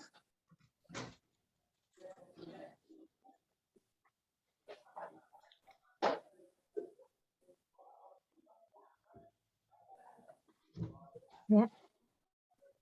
Silakan Bu Dina, mungkin ada yang bertanyakan Bu Dina. Kayak sudah bagus ya, kurikulumnya sudah bagus. Tinggal Tinggal dipoles sedikit aja, ya. Iya, Prof. Baik, Prof. Terima kasih, Prof. Kalau di UNJ, Pak Heroni itu dapat reward, Oh Pak, iya, karena paling aktif di iya Indonesia. betul. Di kami itu Berarti nanti di UIN Pak Heroni kita usulkan ya. bisa dalam bentuk reward. Ya.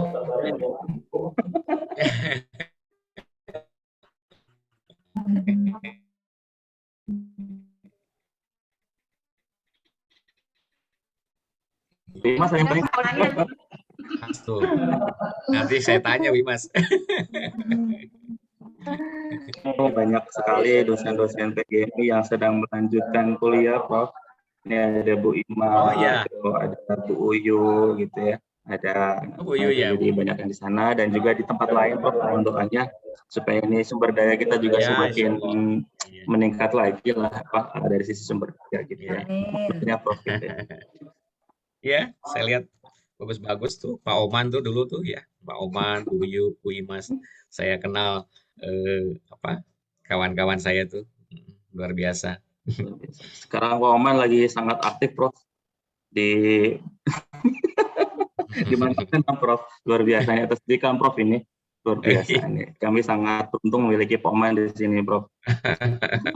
Beliau pun alumni, Pak. Ya, sekaligus alumni juga. Bu Imas alumni sini, Pak Oman juga alumni di sini. Oh iya. Bu Imas, Pak Oman itu alumni dari kami. Iya. Jadi bisa lebih komit ya, bisa lebih loyal. Ya, nggak boleh kemana-mana makanya, Prof. Mahasiswanya daripada dosennya ini. Hebat mahasiswanya nih. Anak-anak mungkin ini mumpung ada Prof, ini bisa disampaikan sedikit. Mudah-mudahan lancar. Sedikit tentang isu itu, Pak Nan. Ini Prof ada Kaprodi MPI, Pak Dr. Nana Surya Permana. Mungkin nanti sampaikan, Pak Nana. Baik, terima kasih. Selamat pagi semuanya, Pak Wani dan Pak Profesor Sarip dan Mbak Wadek juga. Ini ada sedikit hal yang tertarik tadi atas pertanyaan Pak Profesor Sarip, narasumber kita. Di UNJ itu nampaknya tidak melaksanakan KKN atau di sini Kokerta, tapi saya melihat ini seolah-olah dari dulu, bahkan barangkali sebelum kita lahir, Pak Oni ya, KKN itu sudah ada gitu sampai ke desa-desa, ke pelosok kampung yang sangat jauh sekali. Bahkan kadang-kadang mahasiswa korban akibat pencurian di tempat KKN juga banyak, Pak Profesor ini. Ya. Banyak hal-hal yang kendalanya. Saya sangat tertarik itu dengan pernyataan bahwa KKN itu tidak wajib gitu, Prof. Tidak wajib atau tidak sunnah juga. Nah ini kalau di UNJ tidak menggunakan itu, ya bagaimana kalau kira-kira supaya tidak ada pertanyaan, tidak supaya diskomunikasi, kalau memang tidak wajib, mungkin dalam proses pembelajaran itu sesuatu hal yang harus kita pertimbangkan, Prof. Artinya mahasiswa mengalami di lapangan seperti apa di lapangan. Bahkan mahasiswa kalau KKN, kalau Kokerta, maaf, bukan untuk membangun masyarakat sepenuhnya itu, kita hanya melihat aja seperti apa. Bahkan kita akan diajari di desa-desa, di kampung-kampung itu. Nah, kalau di UNJ tidak melaksanakan itu, apa mungkin di kita juga bisa tidak melaksanakan itu? Maksud saya supaya ada kesamaan, keseragaman. Bagaimana kalau ini buat suatu keputusan, kebijakan gitu, bahwa setiap perguruan tinggi tidak melaksanakan KKN karena dianggap tidak wajib. Apakah tidak wajibnya itu hanya untuk UIN atau UIN Jakarta gitu, atau secara keseluruhan, Pak? Gitu aja. Jadi saya mohon penjelasan gimana kira-kira kalau pelaksanaan tidak wajibnya Kokerta KKN itu diterapkan di semua perguruan tinggi seperti itu, Bro. Terima kasih. Iya. Terima kasih Pak Surya. Karena memang sejak zaman dulu saya juga sama. Dulu KKN itu tahun 80 ya, itu pilihan. Tapi kalau ikut KKN dapat uang itu 50.000. Seneng banget tuh ya. Setelah KKN berapa? 1 bulan dapat uang 50.000, seneng banget. Jadi mahasiswa boleh KKN dan tidak muncul SKS waktu itu. Ya hanya ingin menunjukkan peran kita mahasiswa, apa yang kita bisa berikan untuk masyarakat, gitu kan. Ilmu kita bisa diterapkan gitu kan di masyarakat. Seperti itu langsung. Nah, untuk S1 ya waktu itu ya pilihan. Karena dalam struktur kembali lagi bahwa mata kuliah atau kurikulum itu kan otonomi kampus. Ya, hanya dibatasi saja 40%, maaf 60% adalah yang wajib dilaksanakan oleh kita yang memang tentu kurikulum PGMI contohnya itu ada kewajiban 60% yang dibuat rancangannya oleh kementerian, harus ada ini, harus ada agama, tentu orang ya, harus ada Pancasila, harus ada ini sebagai 60%. Yang 40% kan kebebasan kita, kreativitas kita mau dibuat seperti apa. Apalagi di era sekarang ya, ekstrimnya bahkan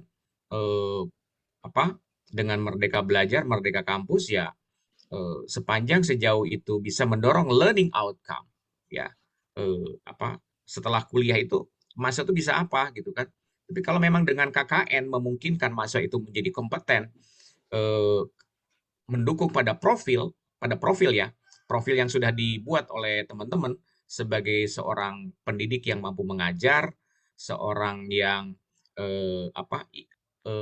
entrepreneur, kenapa tidak untuk dipertahankan seperti itu.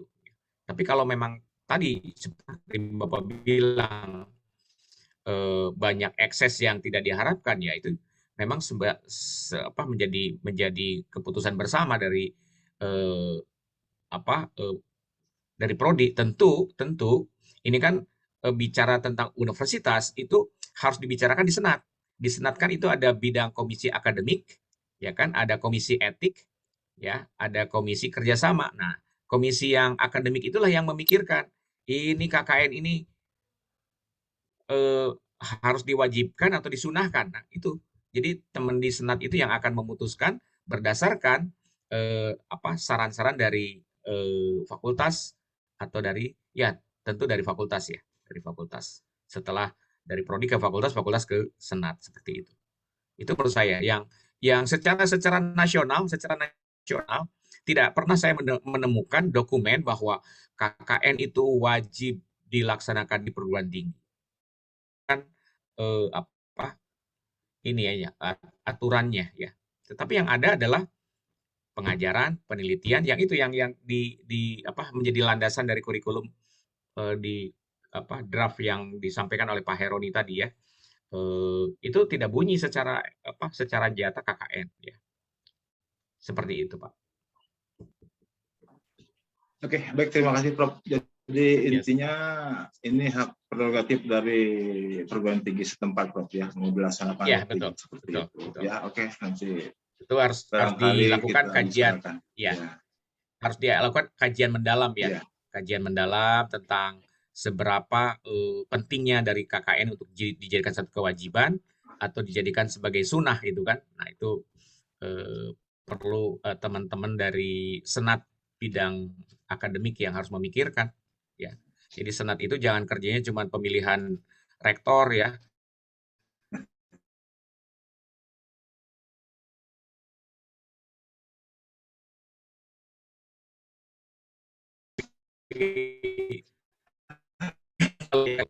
Baik, saya memang Prof. Oke, terima kasih Prof. Pencerahannya sesuai bicara dan intinya ya kita bicarakan kalau memang ini banyak untungnya kenapa tidak dilaksanakan seperti itu. Ya, terima kasih Prof. Ya. Sama-sama. Memang Prof, mengenai kuliah kerja nyata itu pada waktu MOU ya, mitra MBKM di Winsuka itu dibicarakan juga bahwa kuliah kerja nyata itu artinya diintegrasikan dengan PLP gitu ya, dengan PLP gitu. Dan kalau seandainya itu cuma satu universitas saja, itu memang tidak kuat. Akhirnya kami memohon ke ketua pelaksana di sana ya untuk dikirim langsung ke LPM universitas atau YIN di di bawah Kemenag ya gitu. Ya. Jadi supaya kuliah kerja nyata itu diintegrasikan. Ya. Karena tadi yang saya katakan ujung-ujungnya dari Fakultas Tarbiyah dan Keguruan itu pasti mengajar begitu. Ya. Itu insya Allah segera ya pedoman seluruh perguruan tinggi Islam negeri dan swasta itu informasi yang kami dapat pada waktu Mitra MBKM atau MOU di UIN Sukar Yogyakarta. Itu. Ya, baik, terima kasih. Disilakan kepada Bapak Ibu, ada lagi yang akan didiskusikan.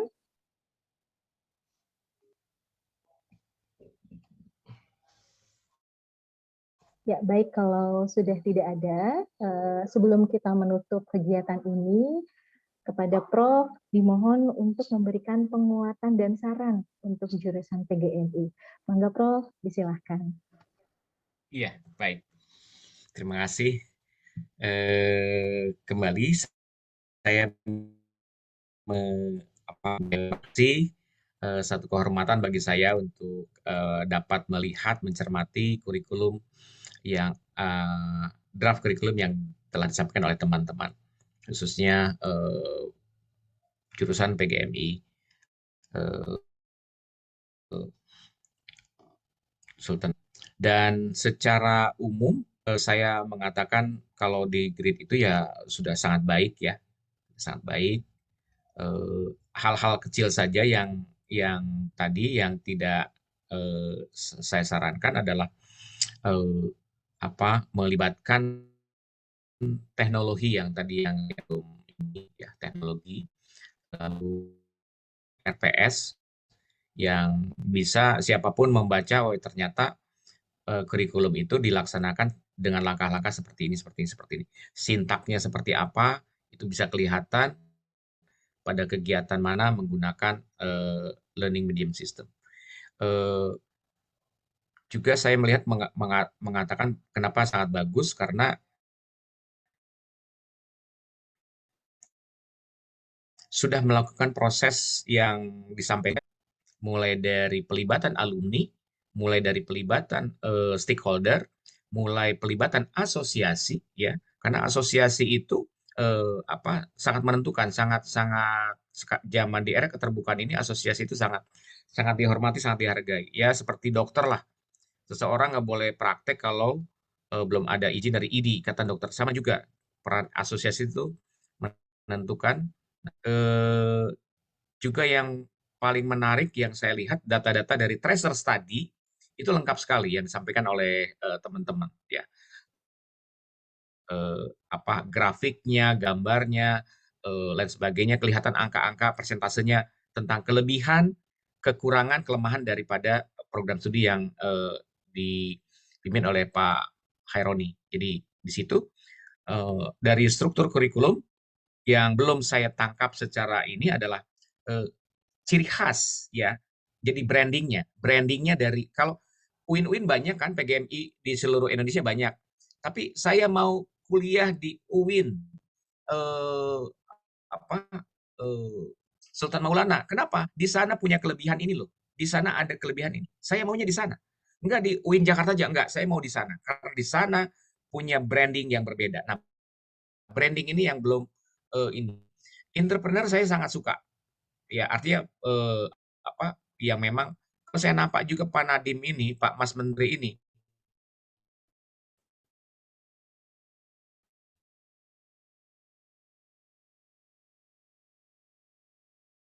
ya, kalau itu jangan sampai nunggu PPG, jangan terlalu nunggu lagi PPG, kan nggak lama PPG 2 tahun 3 tahun. Nah, 2 tahun 3 tahun ini kosong.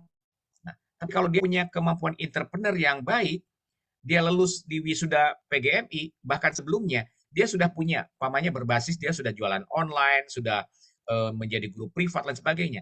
Kita bisa klaim bahwa mahasiswa kita ini sudah terserap di dunia kerja loh. Sambil tunggu untuk ikut PPG, sambil menunggu dia ikut kerja. Nah, seperti itu. Jadi mata kuliah entrepreneur yang catatan saya itu perlu lebih perhatikan lebih serius, entah kepada kompetensinya ataukah itu yang saya ini tentu jangan mengorbankan ciri kita adalah sebagai UIN ya, sebagai yang berbasis Islam, ya Islamnya jangan dikurang-kurangi, tetap sebagai Islam, tetapi ada kelebihan-kelebihan lain. Sehingga distintif perbedaan PGMI kita dengan PGMI yang lain itu jelas seperti apa. Itu sih pesan saya Bu Fitri dan teman-teman. Anyway, sudah keren banget, sudah bagus banget. Tinggal getok palu aja sama Pak Rektor gitu ya. Ya, terima kasih Prof. Sangat luar biasa pemaparannya. Ya baik Bapak Ibu sekalian, demikian rangkaian kegiatan review kurikulum jurusan PGMI. Untuk menutup kegiatan ini, marilah kita bersama-sama mengucapkan hamdalah. Alhamdulillah. Amin. Terima kasih Prof. Ya, terima kasih Prof. Prof, yang tadi boleh dikirim Prof. Oh, bahannya. Siap. Buat saya aja Prof.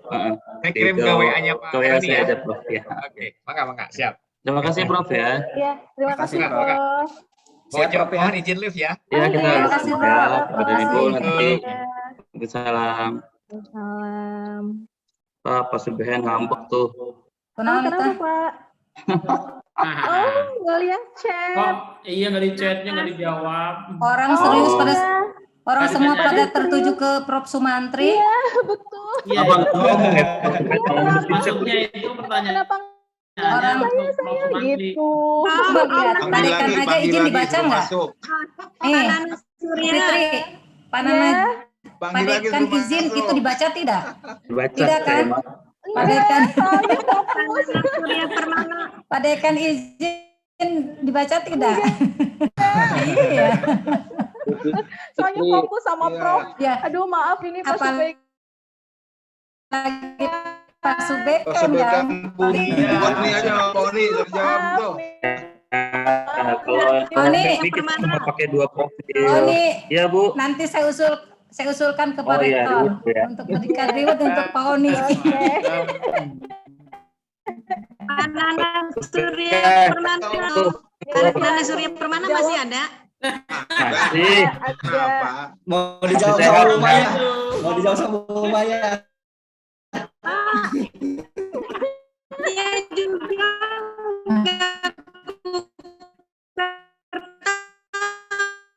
Keluhan itu memang bukan KKN, bukan Kukerta. KKN kan? Iya, nggak ada KKN. Wah, Kukerta nggak ada, buat skripsi juga nggak ada, nggak apa-apa. Dokter, katanya skripsi itu nggak wajib. Jadi saya belum pernah itu KKN. Skripsi itu wajib buat kalau nggak ada wajib skripsi. Tapi begini. Tapi Pak ya, ini contoh saja ya. Ini pada waktu Bu Anita kan dari Unpad sastra Inggris, tapi menggunakan bahasa Indonesia. Ketika dia daftar untuk dosen, itu skripsinya kok bahasa Indonesia, itu pernah ditolak Pak. Pernah ditolak. Padahal sebenarnya itu kan bukan keinginan mahasiswa, ketentuan dari lembaga. Itu waktu itu Bu Anita waktu daftar CPNS. Iya. Nah, dari diperkuat karena itu lembaga yang menentukan gitu. Jadi bukan keinginan mahasiswa begitu. Jadi boleh-boleh saja menggunakan bahasa Indonesia, bahasa Inggris gitu. Tapi itu skripsi. Campur juga nggak apa-apa kali Bu Dokter. Campur aduk boleh. Biar tambah sedikit aja gitu. Jadi saya tuh belum pernah itu KKN itu Pak Nana Surya. Iya, nggak apa-apa. Memang dibayar. Di Unisba. Malah dibayar Pak. Di Unisba kan KKN itu dibayar. Nanti masih MPI nggak usah KKN. Jadi di Unisba itu waktu itu yang tidak KKN itu Fakultas Psikologi sama Fakultas Teknik. Tapi membuat laporan ya. Membuat itu makalah ya? Jadi lebih ke praktikumnya kan memang lebih banyak praktikum, psikologi sama teknik tuh yang tidak KKN. Karena sudah kerja Semester nyata. 3 aja sudah Karena mulai sudah praktek. Ya, lebih banyak praktikum. Karena sudah praktek. Kalau yang lain kan tidak praktek, makanya kuliah kerja nyata begitu. Penggantinya. Mungkin otoriter ya, otonomi dari universitasnya Unisbanya begitu ya. Jadi mungkin psikologi sama teknik tidak dilaksanakan. Karena sudah di bengkel terus ya. Karena sudah di bengkel terus. Macam udah ilmu terapan seperti itu Pak Ibu. Iya gitu. Jadi praktek terus soalnya. Ya udah sekarang nanti Ibu Amanya suruh KKN ya Bu. Pak Nana, memang sudah lama sih diusulkan untuk kuliah kerja nyata itu, artinya tidak ditangani oleh LP2M pada waktu itu, langsung digabung dengan PLP. Sekarang PLP ya, bukan PPL ya. Kalau PPL kan untuk PPG gitu. Nah itu, jadi nggak tahu karena mungkin ada anggaran di LP2M. Gitu. Jadi sayang kali itu dikasihkan ke fakultas. Jadi tangannya oleh LP2M ya. Untuk yang profil itu, kalau di PGMI kita tadinya ada 3, cuman ketika kita review kurikulum, akhirnya profilnya dijadikan hanya 2. Jadi profil utama dan profil tambahan. Jadi profil utama itu mengacu ke asosiasi, kalau profil tambahan itu ya sesuai dengan distingsi dari prodi kita gitu. Jadi terserah untuk yang profil tambahan itu mau dibawa kemana nih sesuai dengan keinginan dari kita, dan ya udah maksudnya kalau saya sih kemarin kenapa ke entrepreneur, karena saya melihat intake atau mahasiswa PGMI ini rata-rata 90% berasal dari mahasiswa yang kurang mampu. Nah, maka ketika mereka masuk ke sini, ini kita coba pengen bagaimana mahasiswa ini punya bekalan selain dari kemampuan mereka untuk soft skill-nya itu tuh mengajar. Kita pengen mereka punya keterampilan di luar itu sehingga ketika keluar. Tapi bukan jualan ya? Jualan, tapi jualan yang pakai ini memanfaatkan lebih banyak teknologi gitu. Kan sekarang lebih terbuka gitu ya, hampir kita nggak pakai modal juga bisa berjualan gitu. Jadi kaya itu benar itu. Jadi kaya ya. Ini tuh ya, saya ada uji ini di MPI ya. Saya dapat ini mahasiswa MPI. Ya, semuanya pada uji hari Pak ini ya. Mohon Oni, ya Bu Haji. Oni, bagi-bagi tuh ilmunya ke MPI. Apa nih, saya belum ini nih, guru saya belum selesai nurunin semuanya ini. Lagi ilmunya tuh ke MPI itu. Itu harus ditransfer kalau ilmu baru, ilmu lama. Isinya lemah semua Bu Haji. Tabuk saya isinya lemah. Harus ditransfer ke yang bungsu itu harus banyak perhatian. Yang bungsunya yang mana? Yang bungsu ya udah Pak MPI. Yang bungsu kan yang Piaun. bungsu baru datang Pak Oni. Orang baru yang datang bungsu mah Piaun. Penjelasan, berikan pengarahan.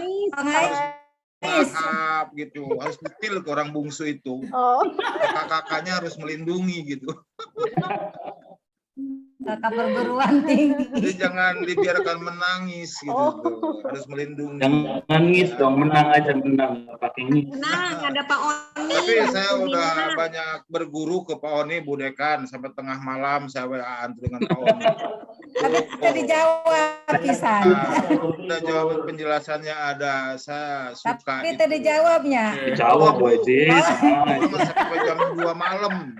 Justru saya yang Mas enak jam gitu. Pak Oni dengan sabar memberikan petunjuk. Mantap. Jadi ngasih berkas. Itu begitu mau melangkah ya, itu ngajegang gitu nggak boleh. Gak jegang Bu, dua-duanya. Jadi Pak Oni, begitu kami mau melangkah ini atas saran Pak Oni, nggak boleh. Nggak boleh melangkah, kenapa? Saya ikuti saran Pak Oni. Nanti saya ceritain. Dengan sekretarisnya tuh yang udah siap dia. Nggak boleh katanya. Yaudah nanti aja kalau nggak boleh. Sekretaris yang mana? Informasi dari Pak Kabak katanya tahun 2002 aja. 2022. Iya, kan kata Pak Ya. Oni nafsu serakah, tenaga berkurang. Itu tukang beca Udah ya, Pak Sekretaris, kita punya banyak pendamping di Pak Oni, Bu Ade, siap, semuanya bisa bantu kita tukang kok beca ya. ya, tahu mah nafsu serakah, Mudah-mudahan tenaga tangisan berkurang. kita akan mengering bulan Januarinya gitu, tidak sebasah ini. Ya, kita tetap harus sowan ke mereka yang pada senior-senior, asal jangan senang istri orang aja. Ya. Siapa Ya, itu? kita tetap akan berguru ke mereka ya. Itu Kita siapa tetap itu? akan berguru sambil Senang meraba-raba. Gitu. pada istri orang. Bukannya gurunya. Gitu ya, kita tetap akan berguru ke semuanya, ke Ibu Selamat ya Maya Pak Oni yang ya. sudah duduk duluan. Ya, Bu Ji. Pak Oni, Gitu. selamat, sukses ya. Ya, terima Oke, kasih. terima kasih Bapak Ibu semuanya. Iya. Kita Oke, silakan. selamat siang. Selamat menguji proposal MPI ya. Sukses. Sudah ada yang ngantri nih mau ujian yuk. Kita tutup ya, Rip Ya, ya. tutup Bu Sekali ya. lagi dengan sama-sama membaca Alhamdulillah. Assalamualaikum warahmatullahi wabarakatuh. Waalaikumsalam. Warahmatullahi wabarakatuh. Izin Rip ya. Izin ya. Ih, Pak Juji kasih selamat, panganten eta. Ya. Cie. Pak Joji nguji tuh. Sampun Pak. Oh, sampun. Kajur, Siap. sampun. Makasih. Ya. Jurnalnya siapin. Pak Ji Agus, sehat Pak Ji? Sehat Pak Juji. Sehat, kelihatan makin gendut, lihat makin gendut dagingnya tuh. Allah. Juragan anak Surya Permana. Segala-galanya gemuk Makin gendut tuh. Wis, mantap. Ada salam tuh dari orang UHAMKA. Sampai salah eta. Salah ta. Ya Oke udah. deh, kita out semuanya ya. Saya mohon undur Iya. diri. Ya, nanti kita lanjut di virtual aja ngobrolnya, oke? Iya.